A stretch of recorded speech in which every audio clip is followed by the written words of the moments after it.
where we are connecting entrepreneurs, thought leaders, and business experts to you, the small business owner and entrepreneur. Today, really excited to have my guest, Angel Ribo.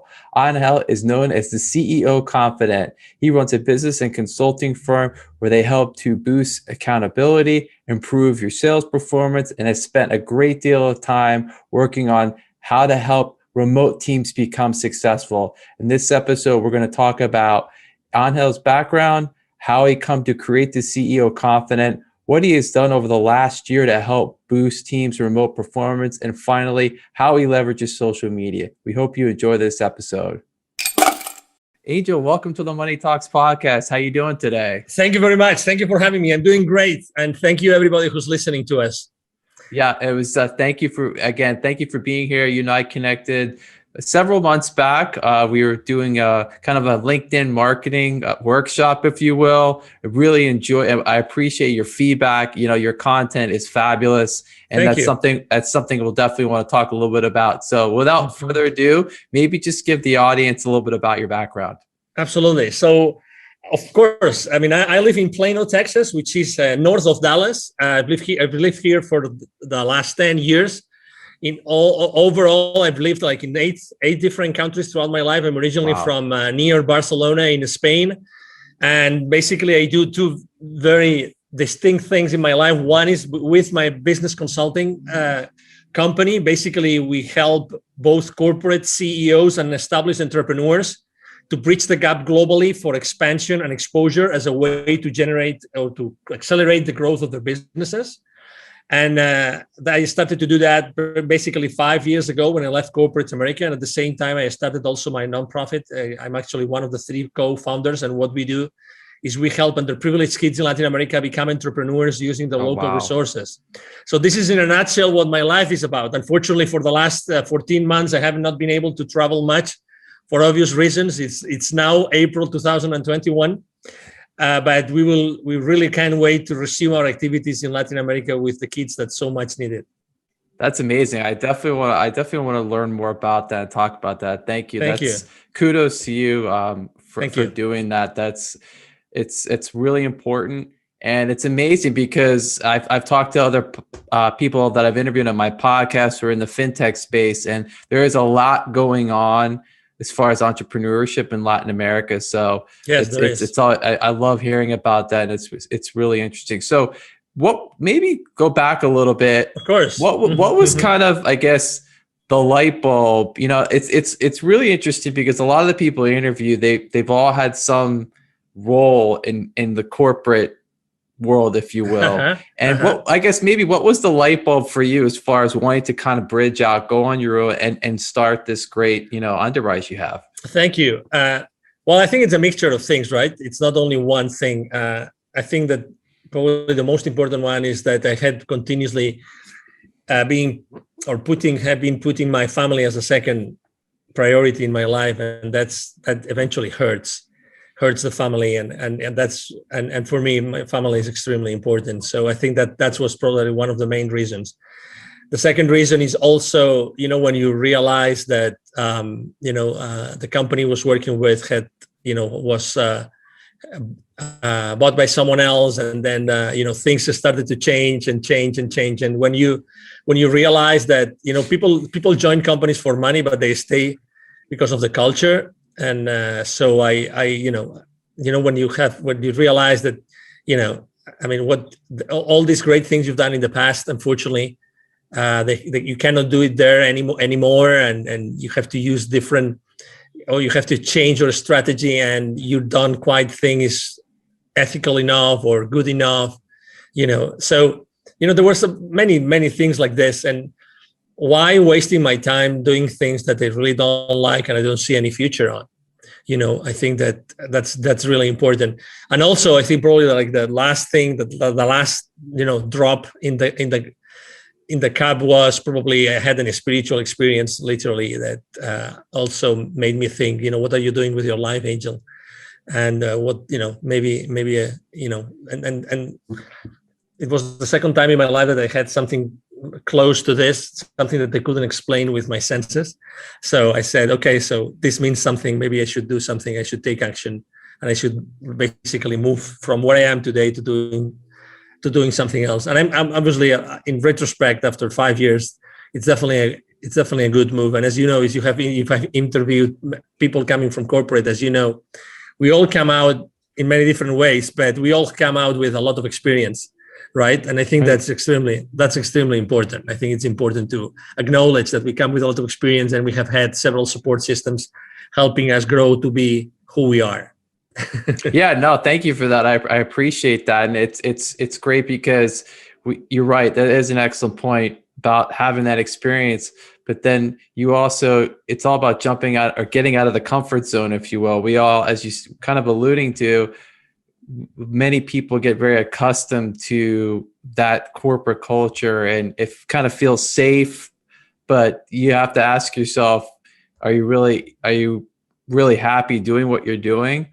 And more often than not, people answer that question with a no, and they kind of have to grab that entrepreneurial spirit out and realize you have to, if you want to be happy, you got to make changes. Maybe that means taking some risk in your life. Mm-hmm. And as you know, every time you hear the stats about the engagement levels in corporate, it's always above 70%. So that means that at any given company, at any given point in time, you go there, you knock at the door, you see 10 people, 7 don't really like what they're doing, but they have to pay their bills, they have to pay their mortgages, they have to take their kids to college, blah, blah, blah, you name it. So, and I stayed there for 10 years, it was a long period of time, but there were people there that had been almost 30 years. Right. So, I mean, and it's not bad. I mean, I'm not saying it's bad, but right. At the end of the day, it's your decision. You decide what you want to do with your life. And also, I think that something else, now that we're thinking about things that had happened in the past in my life, I think that also I went to a Tony Robbins event, and I experienced, and there's so many things that happen in those events that are so powerful. And one of the most important messages that really changed and shook me really to the bone was the idea that, we are really here to make an impact. Yep. Like it or not, and that's why you have a podcast. I mean, you have a podcast because you really want to change people's lives and you want to inspire people every single day, right? And you're excited about the downloads, not because of the downloads themselves, but just because you have been able to inspire more people and more people and more people, right? 100%. And so that's why there's this direct relationship between, how many people you serve and you help in your life, and eventually the rewards that you get in your life. And I wanted to literally start doing my own thing and start impacting thousands of lives as opposed to what I was doing before.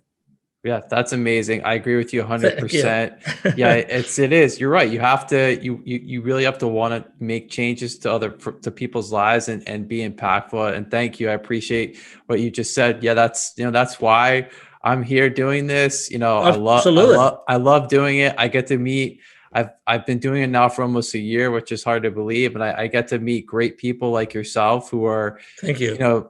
I get to learn about what you're doing.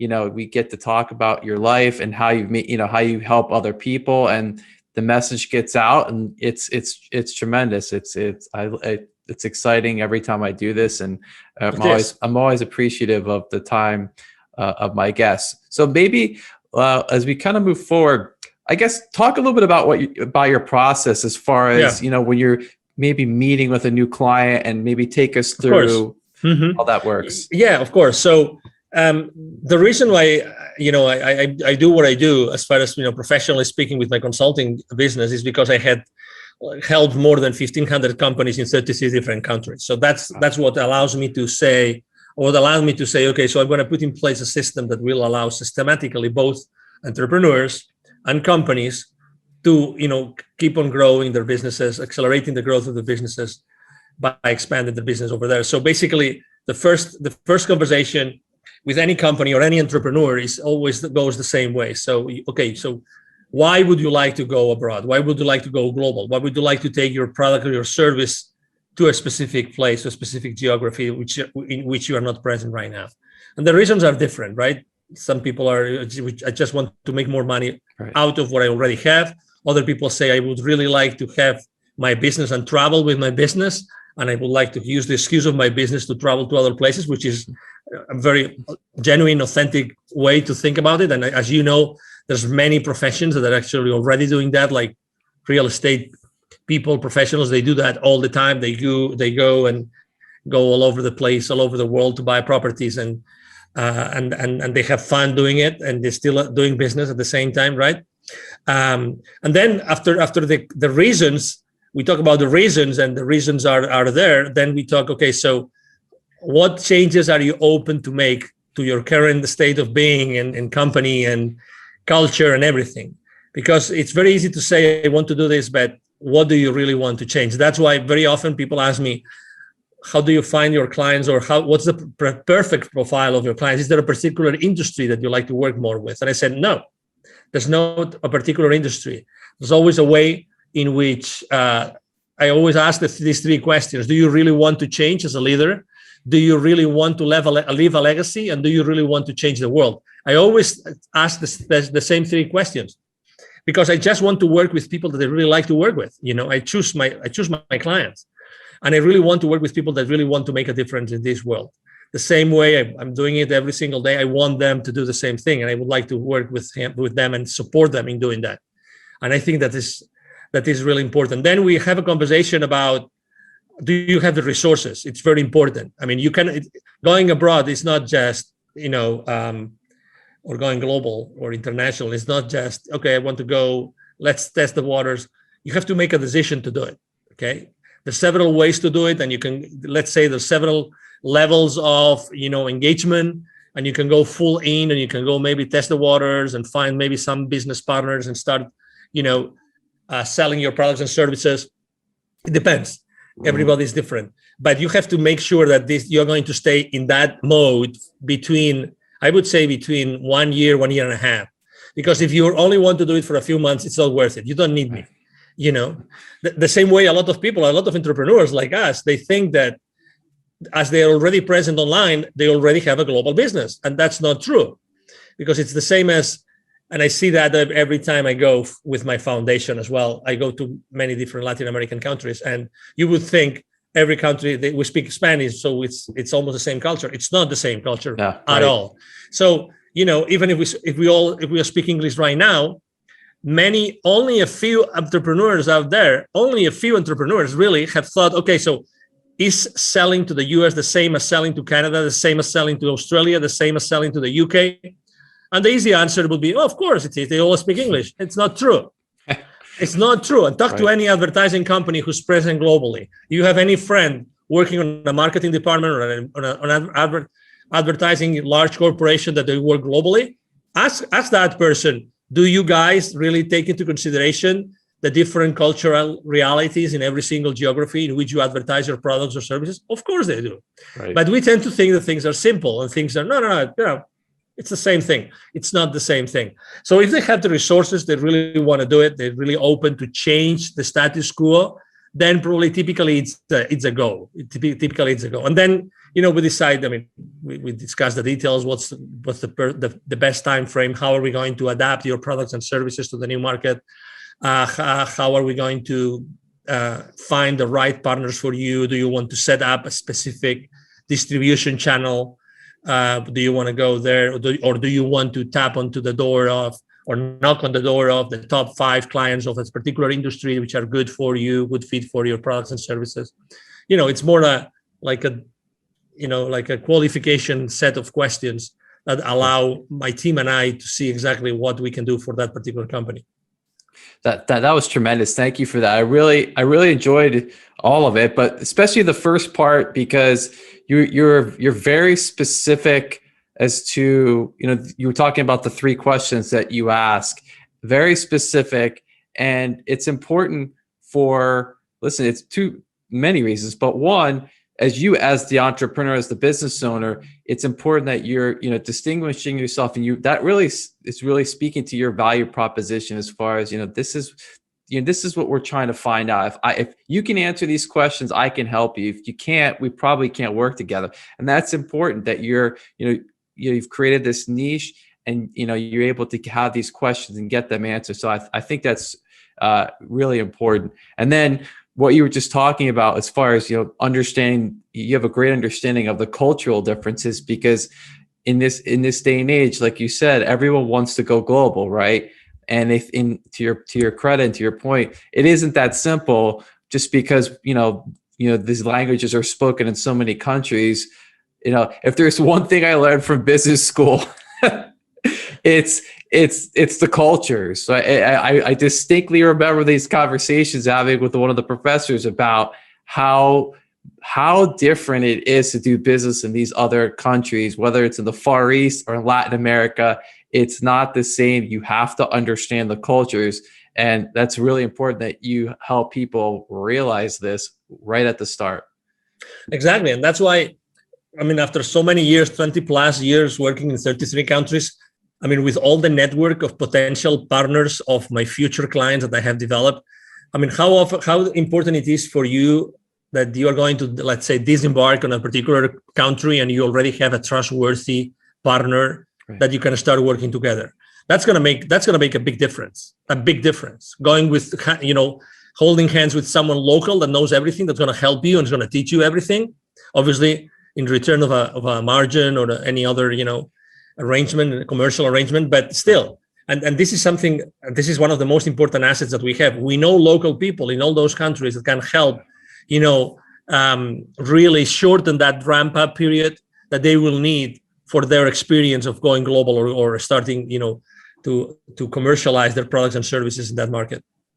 Yeah, 100%. Have you found, obviously we all like to forget all the events that occurred last year. They were, clearly awful, very difficult, no matter where you were in the world. As far as in communicating with, your clients and prospective clients, do you see, or have you found that more and more of these prospective or your clients have this, really this sense of urgency now that, going global is so important, and that if we've learned anything, you and I are here on a Zoom call, we have this ability to communicate and get things done. Have you found that sense of urgency has increased now because people realize maybe I don't have to get on a plane, 200 days out of the year? Exactly. And I was one of them. I remember 1 year, I did 230 flights in a year. Wow. In 12 months. I don't know how many hotel nights I have no idea, but obviously those were a lot of legs, a lot of flights, a lot of planes, a lot of destinations. So to your point, absolutely, because the people are realizing that, the market conditions have changed. And the same way I have to tell you that not everybody, that's funny, because you would think contrary to what your common sense would tell you, there's also a lot of people that are not ready to sell online. So again, having those, I couldn't agree more with you. Right now, companies are really wanting and needing to go global, and accelerate the growth of their businesses more than before. They want to make the most of their services and products, and they don't know exactly how to do it. And that's why having local partners that have already proven, that they have already been successful in whatever they have done before, I think it's extremely important. So things are changing. The other day, I was having a conversation with a medical devices company. I was having a conversation with he was the SVP, I think, the SVP of that company, $700 million revenue. Okay, so decent company. And he was complaining about the fact that he had lost, in the last 12 months, he had lost probably 3 or 4 of his top salespeople because they were not comfortable selling online. Interesting, exactly. Very interesting. So if they couldn't shake the hands of the people, they couldn't see them face to face and sit on the same table and then go have, grab lunch or whatever. Right. They couldn't keep on closing those multi-million-dollar deals. Isn't it amazing? So obviously the company, what the company is doing is providing them with, online training once a week on how to sell, how to be fully present, how to do the most of this kind of interactions that you and I are having, right? How do you have to conduct yourself? Where do you have to look? What kind of conversations? What do you have to show? What you're going to show? Right. How does it have to be designed? Everything has changed. And I have to tell you also, I'm really blessed that I'm in Texas. As you know, Texas is one of the most open states in the union. I mean, we've been fully open since March. Right. All the stats are going down and down and down, every single day. But I have to tell you also that for the last 12 to 14 months, I never stopped having face-to-face meetings, ever. I had lots of coffees in coffee shops, and instead of restaurants, coffees in coffee shops, maybe short coffees, right, maybe outside in the patio, whatever, with a lot of, C-level executives here, no matter what. So that's what life is about. I mean, to be honest, you're a human being, and we have to really, everybody feels differently about what's going on in the world, but life continues. Right. And executives still have to hit certain, revenue levels and hit certain profit levels and cash flow levels, hopefully, so they can keep on growing their businesses and providing, obviously, all the employment positions and that they're offering so far. Absolutely. I mean, I think the word that comes to mind as you're just speaking, and thank you for that, is adaptable, right? I mean, people, it doesn't matter what you do for a living or what maybe you've changed and you're doing now. We've all had to have some measure of adaptability over the last year. If you, and to your point, we were just that great example of the salespeople. That executive, they need to keep the lights on at the company, if you will, right? They have to keep things going, and that's a difficult situation. We have to adapt, where we have to, we need to train these people that, listen, you may have to do this, through a camera, and that's being adaptable. I was reading a report summary yesterday about, how the future of work has been changed due to what's going on in the world right now. 3/4 of CEOs right now, they are very, very concerned. And the number one concern is, how are they going to help their employees upskill? Right. And they're not that concerned about, like hard skills. No. I'm talking about soft skills. So they don't know how they're going to do it to successfully transition their labor forces, their workforces, into a place where they can embrace new skills that are needed for the work that needs to be done today in the world, right? So, I mean, at the end of the day, we're all human beings. At the end of the day, C-level executives are the same as you and me. They have their own concerns. They're different concerns because their outreach and their levels of responsibility, depending on the size of the company, is huge. But at the end of the day, they're dealing with people and concerns related to people. Will my employees be still engaged? What do I have to do now differently compared to before, so that they keep being engaged? How do I keep them accountable? How can I have, all those questions are being asked and are not easy. I mean, in only 12, 14 months, let's say 14 months now, it's April 2021 right now, not everybody has been able to really adapt to the new situation yet. And I think that the organizations that have provided have taken the opportunity for the last few months, right, to train their workforce, are going to be the most successful ones in the future. But 100%. you can't wait. It's not like, you have like X company name, university already developed, and you have lots of courses inside. That's not the answer. The answer is, how do you make sure that you have really, really, really, engaging, multisensorial, really engaging training opportunities that every single employee is really using to keep the company afloat and to really set a strong foundation. Things are changing all the time, and people don't see that. Again, and the world of training has also changed, and it will keep on changing. And as you know, we live in a world we are being distracted all the time.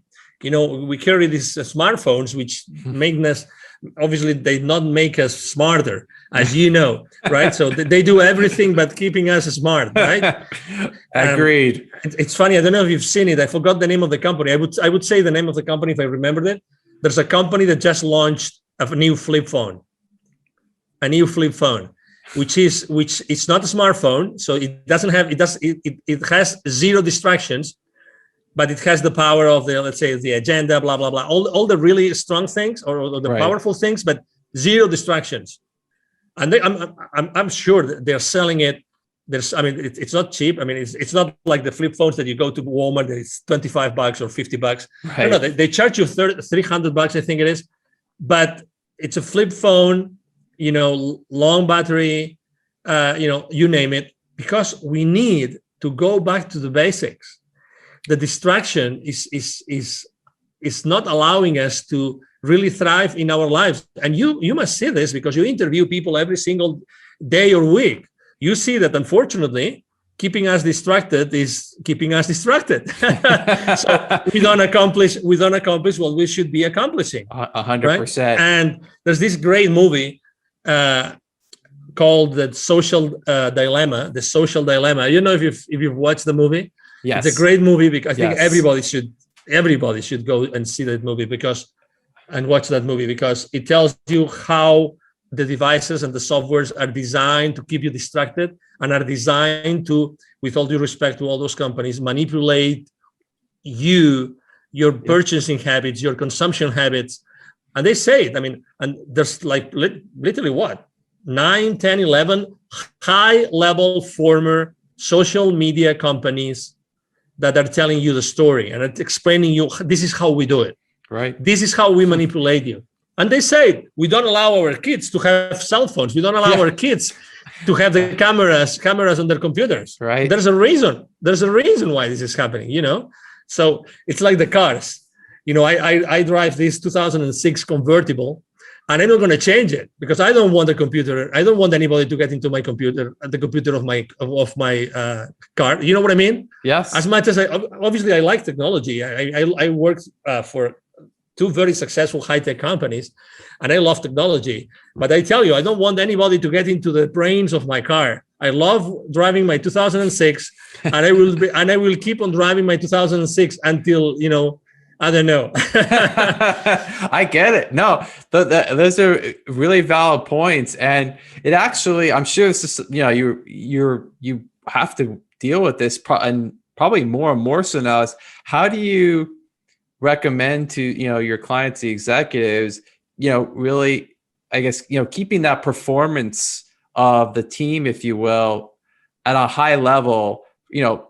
2 reasons. One, obviously now we've all been separated and predominantly we've had to work in this kind of environment. And how do you maintain that performance? And then also to what you were just talking about, this distraction, right, of this, where people just pick it up all the time. How do you, I guess, advise your clients on the best piece of advice is actually a very good friend of mine. His name is Neville Joffe. He's trained more than 20,000 C-level executives and business operators of large corporations in the world for the last 25 years. And he does something which I love. It's the deprivation test, which means, imagine, Hugh, that you and I, we do a list of everything that we do, let's say during our working hours. Let's leave our personal life aside, okay? Our working hours. We do a list. And then we say, okay, starting tomorrow, I will not do this and this and this and this. Listen, if you want, you just start with one thing. I'm not going to do that. And I will make sure we're not going to do it. And you keep on adding things. Why? Because you realize that there's a lot of things that you do that you really don't need to do. And you can probably, there's some roundabout, something that you can do instead of what you were doing. That's not going to be, sucking your energy and your time. Right. And you can still, turn around. I wanted to say that's the word I wanted to use. So you can use a turnaround and not being obliged to do that. So make a list of the things that you do. Start, the saying, I will not do this anymore. I will not do this anymore. Really, like processes that you every single day you do, and you will realize how you really don't have to do many of the things that you're already doing. And I love that test, the deprivation test. I love it because it's like looking at yourself at the mirror. Right. You can't hide. I mean, you are there. It's you. You either like yourself or you like yourself, right?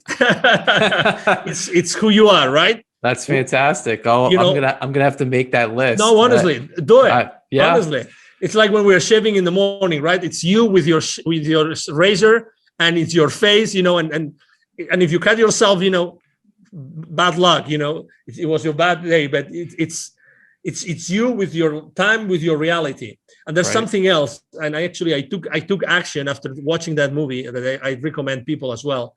They actually, what they did is they made an app called Moment. These former executives that left the social media companies because they didn't think that it was the ethical thing to do, like staying at the company and manipulating people. They actually came up with an app called Moment. I use it.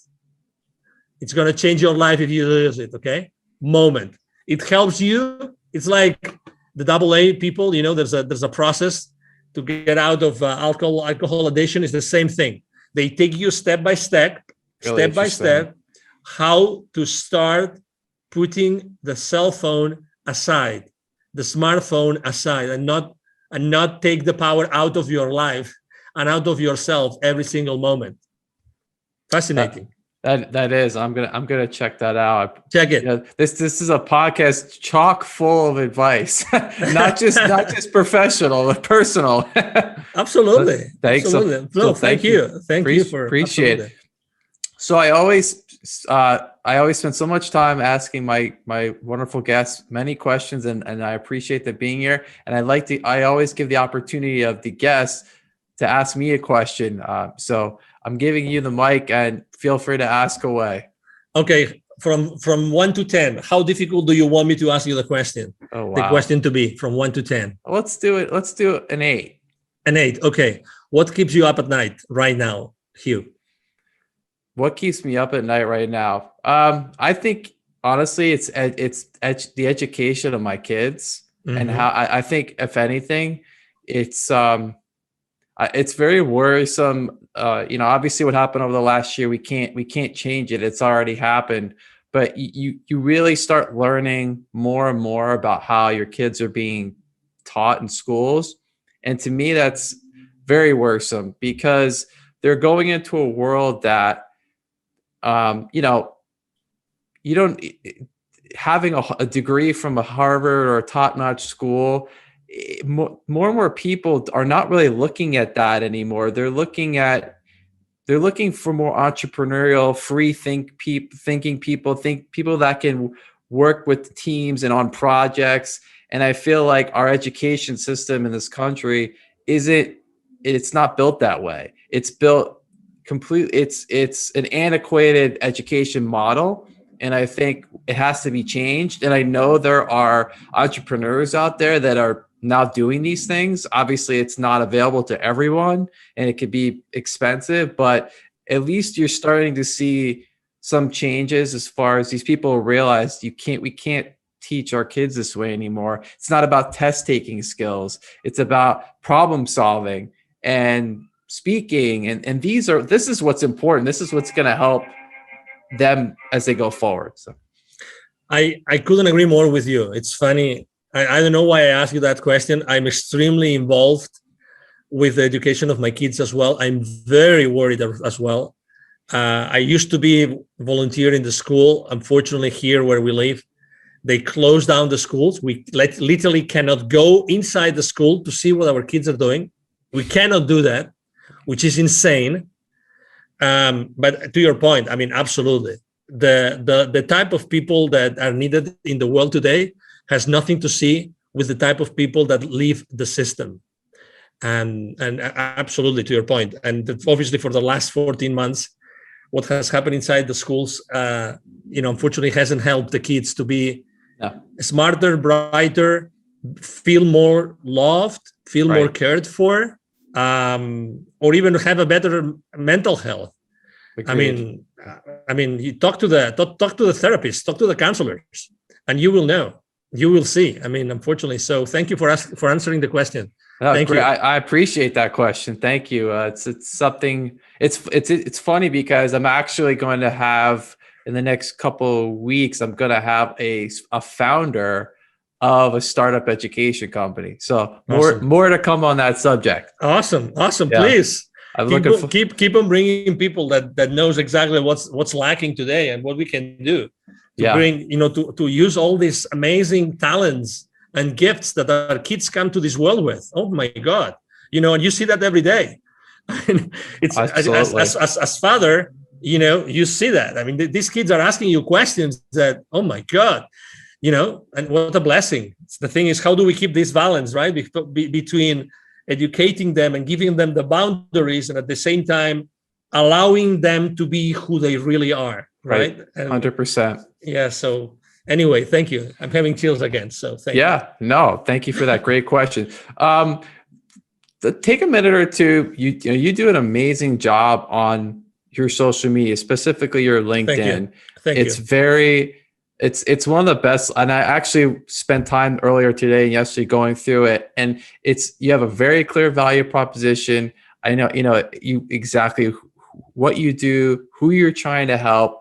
Maybe just spend a minute or two talking about how you've really leveraged using social media. Thank you.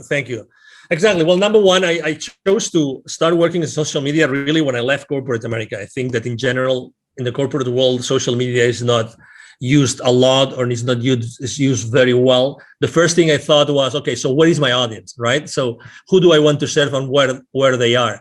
And it's funny how, obviously, I immediately decided, okay, so it's LinkedIn. I only had a few hundred connections, nothing else. And I said, but I want to really make a difference here on LinkedIn. And then I started to think, okay, so if my audience is here, how am I going to talk to them? And one of the things I always repeat myself and that I learned, and I have had also very good teachers throughout this time, is that number one, have you noticed that when you go to Google and look for a particular person, you throw a name in the box? One of the first line items is actually LinkedIn. Right. So you are in Google, Googling someone's name, and LinkedIn lines show up as the first one. So what I'm trying to tell you is LinkedIn is not a place where you look for a job only. LinkedIn is a search tool. LinkedIn is a search tool. Okay. So just that I think that's going to help you think differently about LinkedIn. Number one. Number two, I said, okay, so what am I going to share? I mean, I was able to have little by little, I built a team, and I have a team working with me. As you have seen, I have, video editors, I have graphic designers. I'm every single day online, every single day. So the content that I am posting is always a content, number one, that's going to grab the attention of my audience. Number two, it's going to be more related to the human being who is behind an executive than the executive that is concerned about 20 different business aspects. So I'm trying to really keep everything at a very human level and connect with the people at the very human level. So you will see that obviously sometimes I speak about business and sometimes I give visibility and exposure to businesses, and because actually it's part of my business value proposition. But I try to be really very close to the human beings behind the people that I want to attract to my timeline, right? To my feed. Right. And we all have options, as you know, we all have options. And also I use, and not many people do it, I not only post every day, like normal posts, I use video a lot, I use graphics, I use cartoons. I also create posters for the story. There's a story, like the WhatsApp story, the Facebook story, or the Instagram story. There's a story on LinkedIn. Right. And again, you have to change it every single day. But again, it's another place where people go and they just see, for instance, I am obsessed personally about what's going to happen tomorrow. I want to be the first one to tell everybody on my timeline what day is going to be tomorrow. So for instance, tomorrow, I forgot what day is it going to be tomorrow, but Saturday. So it's going to be Saturday, but I don't remember. It's going to be the National Something Day. Okay. So I am always talking about what day is it going to be tomorrow. So now I could go to LinkedIn and I will see that my team posted about what national or international day is it going to be tomorrow. And as opposed to do what everybody does, which is posting about what international day is it today, I always do about what international day is going to be tomorrow, just because I want to give my audience a head start, so they go to the office and they already know what's going to be tomorrow. Or maybe if someone needs to buy something or needs to do something, they have one day head start to do that. You know what I mean? Absolutely. And again, and there's days which I talk about innovation, about creativity. I talk a lot about building bridges, because I think that for the last 14 months, a lot of bridges have been burned. Right. And I think that we have to build bridges. So that's another important part of my strategy.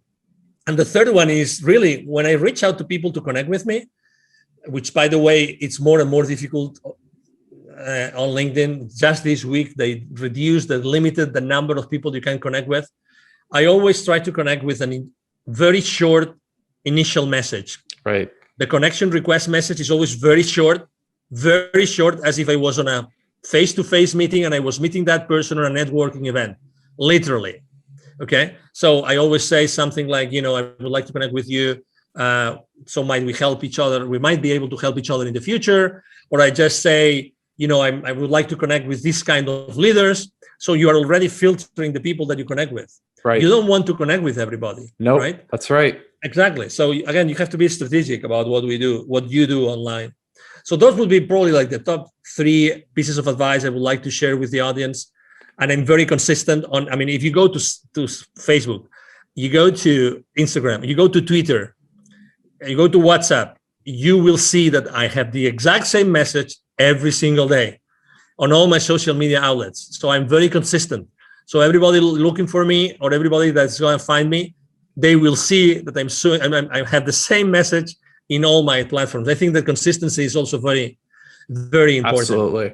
Huge. 100%.